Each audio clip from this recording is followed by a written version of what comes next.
Hello guys, welcome to 3 idiots plus. मैं self Sachin और चलिए आज का वीडियो हम लोग स्टार्ट करते हैं। तो आज का हमारा पहला क्वेश्चन है, आईएनएस तरासा को भारत के किस तटीय क्षेत्र में सौंपा गया। तो आईएनएस तरासा को भारत के मुंबई तटीय क्षेत्र पर सौंपा गया और यह आईएनएस का ये चौथा संस्करण है और इसके पहले भी 3 संस्करण भारतीय नौसेना में शामिल किए जा चुके हैं। तो पहला संस्करण उसमें था आईएनएस तारमगली, आईएनएस तिहाई और आईएनएस तिलाचांग, जो कि 2016 में ही ये सब शामिल किए जा चुके थे और इसको बनाया था कोलकाता के स्थित garden rich ship publisher and engineers ने। ओके, तो यह आप लोग याद रखिएगा। आइए कुछ देखते हैं। सेंट पीटर्सबर्ग ओपन 2017 का पुरुष खिताब किसने जीता। तो यह खिताब दामिर जैमन ने जीता। दामिर जैमन ने सेंट पीटर्सबर्ग ओपन 2017 का खिताब जीता। आगे क्वेश्चन में देखते हैं, शतरंज चैंपियनशिप 2017 अंडर 19 किस शहर में, भारत के किस शहर में आयोजित हुआ। तो भारत के पटना शहर में आयोजित हुआ, बिहार पटना में। ओके, और आगे हम लोग देखते हैं, मनोरमा BWF विश्व चैंपियनशिप भारत के किस शहर में आयोजित हुआ। तो यह चैंपियनशिप भारत के कोच्चि शहर में आयोजित हुआ, जो कि केरल में है। तो इसके बारे में भी हम थोड़ा सा जान लेते हैं, क्योंकि ये भारत में यह चैंपियनशिप आयोजित हुआ था 11 से 17 सितंबर के बीच में। और इसमें भारत ने 1 गोल्ड, 4 सिल्वर और 16 ब्रॉन्ज मेडल जीते। टोटल 21 मेडल, टोटल इंडिया ने 21 मेडल इसमें जीते थे। ओके, तो आप लोग ये याद रखिएगा कि इस प्रतियोगिता में इंडिया ने 21 मेडल जीते हुए थे। फार्मूला 1 2017 सिंगापुर ग्रैंड प्रिक्स के विजेता कौन है। सिंगापुर ग्रैंड प्रिक्स 2017 के विजेता कौन है। फार्मूला 1 का रेसिंग तो आप लोग ने नाम सुना ही होगा। तो इसके विजेता हैं लुइस हैमिल्टन, जो कि ब्रिटिश चालक हैं। उनकी ये लगातार तीसरी बार जीत है। तो लगातार ये इन्होंने 3rd टाइम ये जीता है। ओके, आगे क्वेश्चन हम लोग देखते हैं, कर्णम मल्लेश्वरी किस अभियान से जुड़ी। तो कर्णम मल्लेश्वरी जल्दी ही अभी हाल ही में स्वच्छता अभियान से जुड़ी। स्वच्छता अभियान से इन्होंने जो ये जुड़ी हैं और इन्होंने 2000 में ओलंपिक्स में 69 केजी 2000 में ओलंपिक्स में 69 केजी भारोत्तोलन में इंडिया को पहला ब्रॉन्ज मेडल जिताया था और यह पहली भारतीय महिला थी। ओके, आगे क्वेश्चन हम लोग देखते हैं, शकीला जी का भी हाल ही में निधन हुआ, वह किस से जुड़ी हुई थी। तो वह फिल्म जगत से जुड़ी हुई थी और वह एक अभिनेत्री थी। तो आप लोग ये याद रखिएगा कि शकीला जी फिल्म जगत से जुड़ी हुई थी, जो कि एक अभिनेत्री थी। आगे क्वेश्चन हम लोग देखते हैं, श्रमिक अन्नपूर्णा योजना किस राज्य ने लॉन्च किया। तो श्रमिक अन्नपूर्णा योजना गुजरात राज्य ने लॉन्च किया। ओके, आगे क्वेश्चन हम लोग देखते हैं, सहज जल विद्युत परियोजना किस राज्य में स्थित है। तो सहज विद्युत जल परियोजना हिमाचल प्रदेश में स्थित है और इसी हिमाचल प्रदेश में ही काशांग जल विद्युत परियोजना भी स्थित है। तो आप लोग ये ज़रूर याद रखिएगा, काशांग जल विद्युत परियोजना और सैंज जल विद्युत परियोजना हिमाचल प्रदेश में स्थित है। इस परियोजना से हिमाचल प्रदेश को लगभग प्रतिवर्ष 80 से 100 करोड़ रुपए का 80 से 100 करोड़ रुपए का फ़ायदा होगा। तो आगे क्वेश्चन हम लोग देखते हैं, आप लोग ये जरूर याद रखिएगा, लखनऊ मेट्रो का लोगो किसने तैयार किया। तो लखनऊ मेट्रो का लोगो पूजा यादव जी ने तैयार किया था। तो इसके बारे में भी थोड़ा हम लोग देख लेते हैं। लास्ट ईयर 1 दिसंबर 2016 को लखनऊ मेट्रो का ट्रायल किया गया था, जब माननीय अखिलेश यादव जी उत्तर प्रदेश के मुख्यमंत्री थे। तो इसमें दो महिला ड्राइवरों ने लखनऊ मेट्रो को चलाया था। तो उनका नाम भी आप लोग जरूर याद रखें, प्राची शर्मा और प्रतिभा शर्मा, जो कि इलाहाबाद की दोनों रहने वाली थी। और उसी टाइम अखिलेश यादव जी ने ही 19 दिसंबर 2016 को उनको रानीबाई लक्ष्मी वीरता पुरस्कार दिया था। तो आप लोग ये भी जरूर याद रखिएगा। आगे क्वेश्चन हम लोग देखते हैं, भावांतर भुगतान योजना कहाँ और किससे संबंधित है। तो भावांतर भुगतान योजना जो कि उचित मूल्य के लिए संबंधित है और यह मध्य प्रदेश सरकार ने स्टार्ट किया। तो इसके बारे में भी हम लोग देख लेते हैं।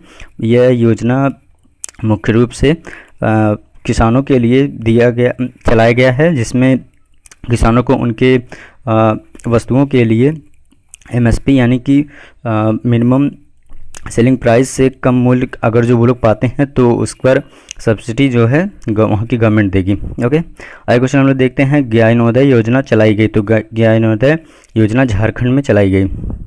आगे क्वेश्चन हम लोग देखते हैं, पेंसिल पोर्टल संबंधित है, पेंसिल पोर्टल बाल मजदूरी से संबंधित है, पेंसिल पोर्टल बाल मजदूरी से संबंधित है, जिसका शुभारंभ 26 सितंबर 2017 को राजनाथ सिंह ने किया। और हम लोग ये भी देख लेते हैं, राष्ट्रीय बाल श्रम परियोजना जो कि 1988 से यह स्टार्ट है।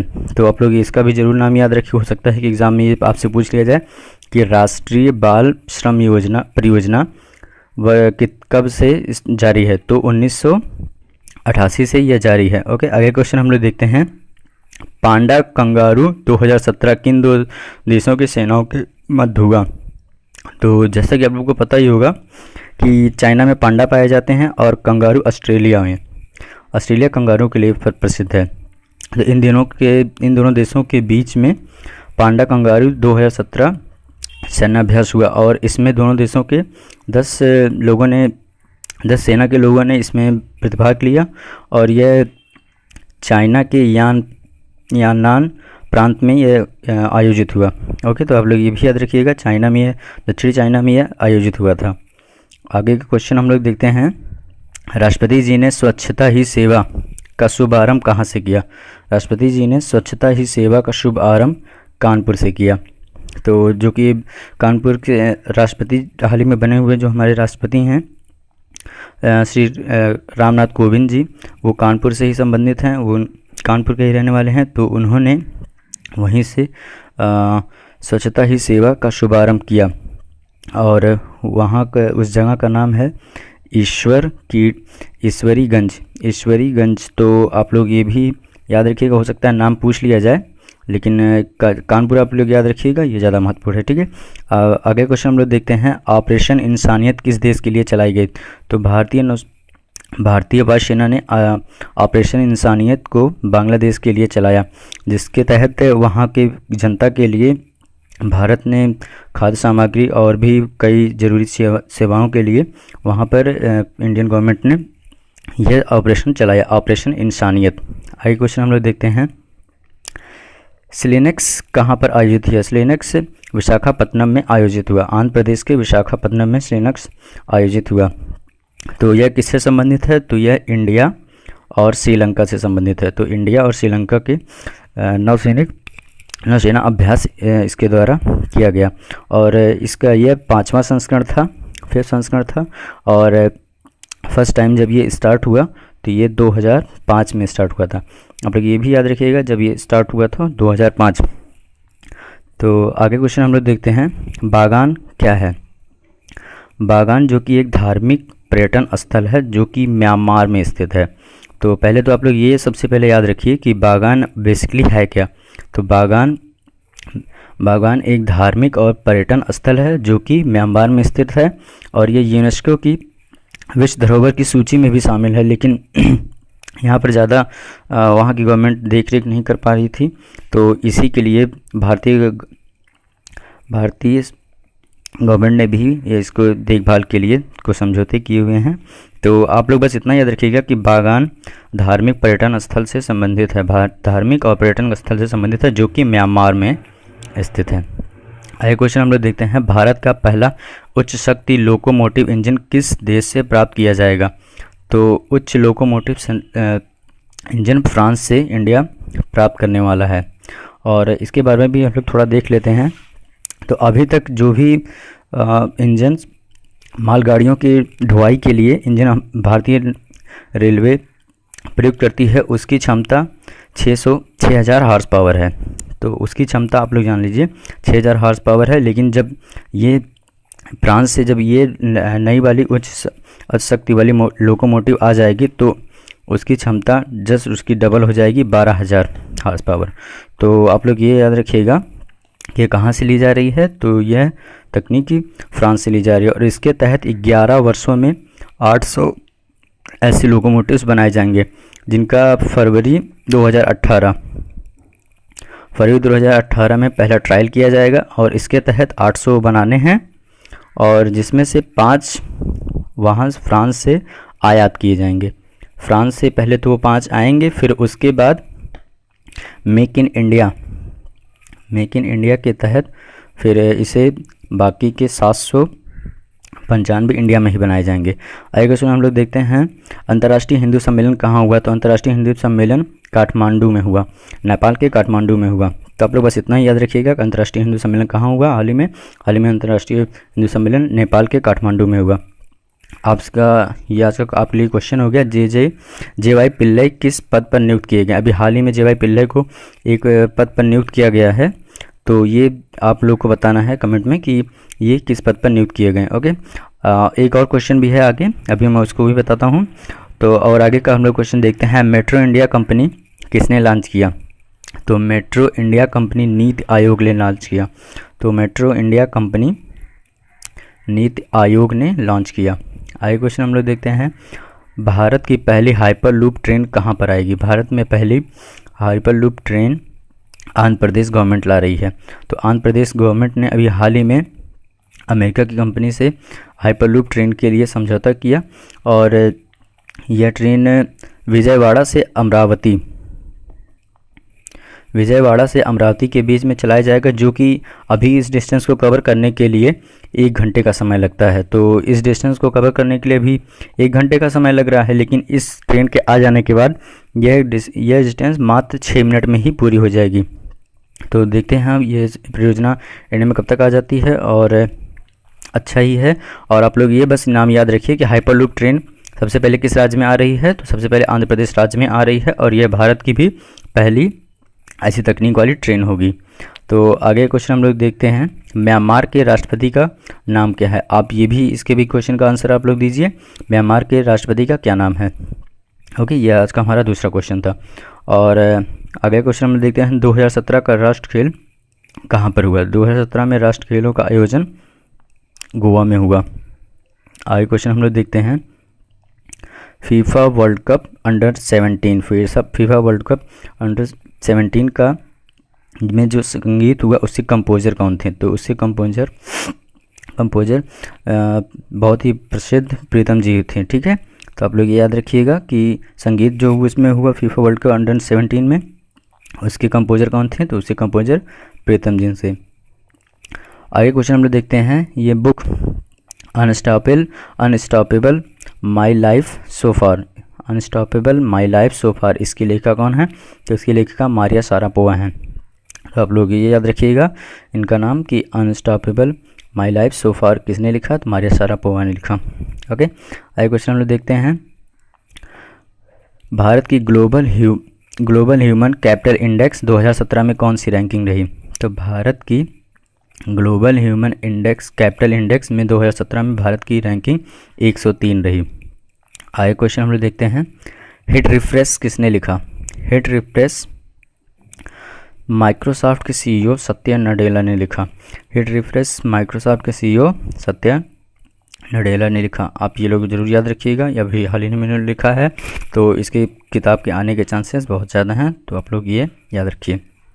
आगे क्वेश्चन हम लोग देखते हैं, IPL मीडिया राइट्स 2018 से 2023 तक का अधिग्रहण किसने किया? IPL जो कि IPL का नेक्स्ट ईयर संस्करण होने जा रहा है, तो 2018 से 2023 तक का अधिग्रहण किसने किया?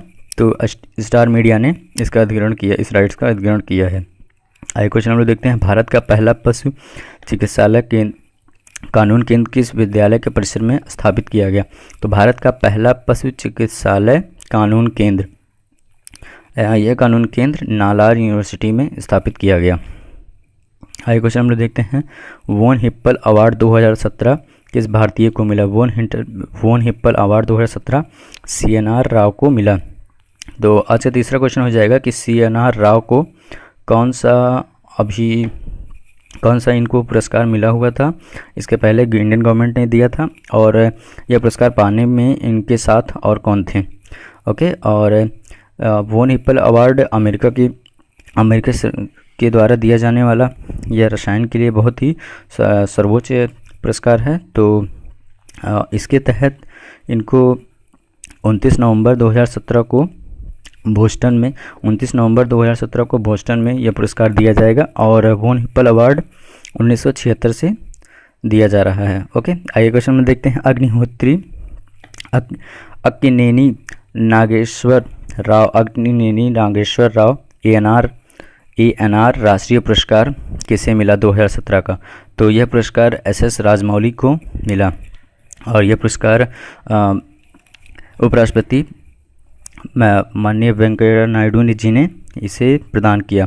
और इसके पहले 2006 में देवानंद जी को यह पुरस्कार मिला हुआ था। तो ANR राष्ट्रीय पुरस्कार 2017 SS राजमौली जी को दिया गया। ओके, अगले क्वेश्चन में देखते हैं। ग्लोबल डाइवर्सिटी 2017 अवार्ड किसे मिला? ग्लोबल डाइवर्सिटी 2017 सलमान खान जी को यह अवार्ड मिला। यह अवार्ड और भी बॉलीवुड बॉलीवुड एक्टर्स को मिल चुका है, जैसे हमारे बच्चन साहब जी को भी मिला हुआ है यह अवार्ड, और भी कई फिल्म अभिनेता को मिला हुआ है। आगे क्वेश्चन हम लोग देखते हैं। उत्तर प्रदेश में सैफई स्पोर्ट कॉलेज का नाम बदलकर क्या कर दिया गया? तो इसका नाम बदलकर मेजर ध्यानचंद स्पोर्ट कॉलेज कर दिया गया। बंधन तोड़ ऐप लॉन्च कहाँ पर हुआ? तो बंधन तोड़ ऐप लॉन्च यह बिहार में हुआ। यह बिहार में यह ऐप लॉन्च हुआ और इस ऐप को लॉन्च बाल विवाह को रोकने के लिए किया गया। आगे क्वेश्चन हम लोग देखते हैं। किस राज्य सरकार ने कक्षा 1 से लेकर ग्रेजुएशन तक के लिए लड़कियों के लिए मुफ्त शिक्षा की व्यवस्था की? तो कर्नाटक गवर्नमेंट ने ऐसा काम किया। 1 से लेकर ग्रेजुएशन तक, ये आप लोग जरूर याद रखें कि कहाँ से लेकर कहाँ तक। 1 से लेकर ग्रेजुएशन तक कर्नाटक सरकार ने मुफ्त शिक्षा की घोषणा की। और इसके पहले अगर जो हम लोग देखते हैं तो सबसे पहले 2016 में तेलंगाना गवर्नमेंट ने इस तरीके की योजनाओं का सबसे पहले लागू किया था। उनके अनुसार KG से लेकर PG तक के लिए लड़कियों के लिए मुफ्त शिक्षा की घोषणा की गई थी। और इसके बाद 2017 जुलाई 2017 में हरियाणा की गवर्नमेंट ने नर्सरी से लेके PhD तक लड़कियों के लिए मुफ्त शिक्षा की घोषणा की। और इस क्रम में यह तीसरा है कि कर्नाटक गवर्नमेंट ने ऐसा कोई काम किया। आगे क्वेश्चन हम लोग देखते हैं। दीनदयाल हस्तकला सर्कल कहाँ पर केंद्र स्थित है? दीनदयाल हस्तकला सर्कल यह वाराणसी में स्थित है। आगे क्वेश्चन देखते हैं। यश विद्या संबंधित है। यश विद्या सैनिकों से संबंधित है। जो सैनिक रिटायर हो जाते हैं उन लोगों को कौशल सिखाया जाता है और फिर उसके बाद वह स्वयं का कोई काम कर सकते हैं। आगे का क्वेश्चन देखते हैं। शहीद ग्राम योजना कहाँ से चलाई गई? तो शहीद ग्राम योजना उलिहात गांव से चलाई गई, जो कि झारखंड में स्थित है। और यह स्वतंत्रता सेनानियों के लिए चलाई गई, जिन्होंने स्वतंत्रता संग्राम में भाग लिया था, उनके लिए यह योजना चलाई गई कि उनके गाँवों को कई सारी जो बेसिक चीज़ें हैं उन सब चीज़ें वहाँ पर उपलब्ध कराई जाएं। और यह गांव किसका था? तो यह गांव बिरसा मुंडा जी का था। ओके, आगे क्वेश्चन हम लोग देखते हैं। पंडित दीनदयाल उपाध्याय श्रम अन्न सहायता योजना कहाँ पर चलाई गई? तो यह योजना छत्तीसगढ़ में चलाई गई। आगे क्वेश्चन देखते हैं। 10वां भारत यूरोप संघ आतंकवादी वार्ता किस शहर में हुआ? तो यह वार्ता नई दिल्ली में हुई। और इसके आगे का इसका नेक्स्ट संस्करण देखा जाए तो 2018 में यह बेल्जियम के ब्रसेल्स में होगा। तो कहाँ पर होगा? बेल्जियम के ब्रसेल्स में। और वहाँ की मुद्रा अगर देखी जाए तो वहाँ की मुद्रा है यूरो। आगे क्वेश्चन देखते हैं। नॉर्थ ईस्ट कॉलिंग महोत्सव कहाँ पर हुआ? नई दिल्ली में हुआ। तो नई दिल्ली में नॉर्थ ईस्ट कॉलिंग महोत्सव हुआ। और यह महोत्सव इसलिए हुआ क्योंकि जैसे कि आप सभी लोग जानते हैं कि नॉर्थ ईस्ट के लोग पूरे इंडिया से थोड़ा सा दूर रहते हैं, तो उन लोगों के रोज़गार में बढ़ावा देने के लिए यह चीज़ें की जा रही है। तो इसका आयोजन नई दिल्ली में हुआ। आगे का क्वेश्चन देखते हैं, द्वितीय हिंद महासागर सम्मेलन 2017 कहाँ हुआ? तो द्वितीय हिंद महासागर सम्मेलन 2017 कोलंबो में हुआ, श्रीलंका के कोलंबो में हुआ। आगे क्वेश्चन देखते हैं, भारत और इथियोपिया के बीच किस क्षेत्र में समझौता हुआ? सूचना संचारण और मीडिया के क्षेत्र में इन दोनों देशों के बीच में समझौता हुआ। इससे भारत में सूचना का आदान प्रदान इन दोनों के देशों के बीच में बढ़ाया जाएगा, जिससे इसमें नई क्रांति और आएगी। ओके, आगे क्वेश्चन हम लोग देखते हैं, रेलवे बोर्ड के अध्यक्ष कौन है? तो ऑस्ट्रेलिया रेलवे बोर्ड के अध्यक्ष हैं। अभी हाल ही में स्विस मंत्रालय से अभी हाल ही में इंडियन रेलवे बोर्ड ने कुछ समझौते किए हैं, तो और इंडियन रेलवे को सुधारने के लिए, तो इसलिए हो सकता है कि आपसे ये क्वेश्चन पूछ लिया जाए कि रेलवे बोर्ड के अध्यक्ष कौन है? तो रेलवे बोर्ड के अध्यक्ष अश्विनी लोहानी जी हैं। आगे क्वेश्चन हम लोग देखते हैं, एनटीपीसी और आईसीआईसीआई बैंक के बीच कितने वर्षों के लिए लोन टर्म पर एग्रीमेंट हुआ? तो 15 वर्षों के लिए 300 करोड़ आईसीआईसीआई बैंक बतौर एनटीपीसी को लोन देगी। तो आप लोग ये भी याद रख सकते हैं, 300 करोड़ रुपए आईसीआईसीआई बैंक एनटीपीसी को 15 वर्षों के लिए बतौर लोन के रूप में देगी। आगे क्वेश्चन हम देखते हैं, टीआरआई की स्थापना कब हुई? टीआरआई की स्थापना 1997 में हुई। तो अब जल्दी से हम लोग ये देख लेते हैं कि भारत का किन किन देशों के बीच में, दो देशों के बीच में क्या क्या समझौते हुए किस चीज़ को लेकर। तो भारत और मोरक्को के बीच में लेकर स्वास्थ्य को लेकर समझौता हुआ। स्वास्थ्य को लेकर भारत और मोरक्को के बीच में समझौते हुए। भारत और आर्मेनिया के बीच में समझौता हुआ, वो आपदा प्रबंधन से संबंधित है। भारत और आर्मेनिया के बीच में समझौता हुआ, वो आपदा प्रबंधन से संबंधित है। ओके, और यहाँ पर ये थोड़ा गलत हो गया है, यहाँ पे पीएनबी एंड बीएसएनएल के बीच में समझौता हुआ मोबाइल वॉलेट को लेकर। अभी हाल ही में पीएनबी बैंक और बीएसएनएल के बीच में मोबाइल वॉलेट को लेकर समझौते हुए। आगे क्वेश्चन हम लोग देखते हैं, अंतर्राष्ट्रीय सौर गठबंधन फ्रेमवर्क समझौते की पुष्टि करने वाला 9वां देश कौन सा है? तो इस समझौते की पुष्टि करने वाला सेशेल्स 9वां देश है। तो सेशेल्स ऐसा देश रहा जिसने इसके समझौते की पुष्टि की। आगे क्वेश्चन देखते हैं, ब्रिलिएट बेसिक्स का अधिग्रहण किसने किया? ब्रिलिएट बेसिक्स का अधिग्रहण इन्फोसिस ने अभी जल्द ही में किया, जो कि ब्रिटेन की कंपनी थी। तो इसका इन्फोसिस ने अभी हाल ही में अधिग्रहण किया है। अंतर्राष्ट्रीय लोकतंत्र दिवस और इंजीनियर्स डे एक ही दिन पर मनाया जाता है। तो वह कब मनाया जाता है? तो वह 15 सितंबर को मनाया जाता है। ये आप लोग जरूर याद रखें, अंतर्राष्ट्रीय लोकतंत्र दिवस और इंजीनियर्स डे 15 सितंबर को मनाया जाता है। उत्तर प्रदेश में कितने जिलों में स्टार्टअप यात्रा 2017 की शुरुआत की गई? तो 15 जिलों में स्टार्टअप यात्रा 2017 की शुरुआत की गई। आगे क्वेश्चन देखते हैं, एसएसबी को किन देशों की सीमाओं के बीच में प्रमुख खुफिया एजेंसी के रूप में घोषित किया गया? तो भारत, नेपाल और भारत भूटान के बीच में प्रमुख खुफिया एजेंसी के रूप में इसको घोषित किया गया।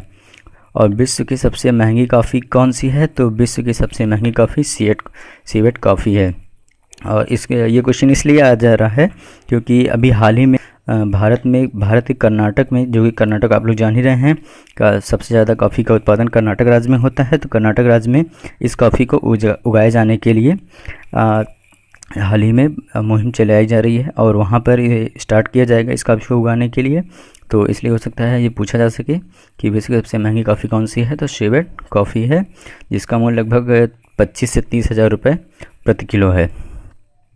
ओके, आगे क्वेश्चन हम लोग देखते हैं, भारत का पहला ट्रांसजेंडर क्लिनिक कहाँ खोला जाएगा? तो भारत का पहला ट्रांसजेंडर क्लिनिक केरल में खोला जाएगा। राष्ट्रीय पेंशन योजना की आय 62 वर्ष से बढ़ाकर 65 वर्ष कर दी गई। तो 62 से बढ़ाकर 65 वर्ष कर दी गई है, तो आप ये याद रखिएगा। अभी क्वेश्चन देखते हैं, स्नाइपर राइफल जो कि भारत में स्वदेशी तकनीक से वो निर्मित है, तो उसकी मारक क्षमता कितनी है? तो उसकी मारक क्षमता 800 मीटर है। स्नाइपर राइफल की मारक क्षमता 800 मीटर है। और इससे पहले जो भी राइफल इंडियन गवर्नमेंट हमारे सेना के जवान यूज़ करते थे उसकी लागत मूल्य बहुत ज़्यादा होती थी। उसकी लागत मूल्य लगभग 7.5 लाख रुपए होती थी और इसकी लागत मूल्य 2.5 लाख रुपए है। तो ये बहुत ही कम है। और इसका वज़न भी उससे कम है। इसका वज़न 6.2 किलोग्राम है मैगजीन के साथ, और जो कि पहले के हमारे जवान जो यूज़ करते थे उसके वज़न 7.2 किलोग्राम होता था। ओके, आगे क्वेश्चन हम लोग देख लेते हैं। ISO द्वारा प्रमाण पत्र ISO 9001 प्रमाण पत्र किस राज्य को मिला? तो यूपी राज्य को मिला। और यह प्रमाण पत्र वहाँ के DGP सुलेखान सिंह को दिया गया। वहाँ के DGP सुलेखान सिंह को डायल 100 के लिए दिया गया। ओके, तो बस आज के लिए बस इतना ही दोस्तों, और हमारे चैनल जरूर सब्सक्राइब करें। Okay, thank you.